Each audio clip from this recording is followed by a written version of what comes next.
Ang kapal na mukha ng babaeng yan. Convinced talaga kayo na anak niya yung hinahanap niya, ha? Well, ayoko lang talaga i-discount na iba talaga yung pakay niya. Han, tanghali na. Okay na kami ni Camila dito.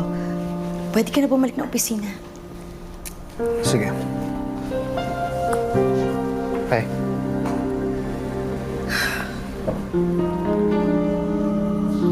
Ma'am? Hi, everyone! Oh, wrong timing yata ako. Love, what are you doing here? Well, I was just around the area. Naisipan ko na dalawin kayo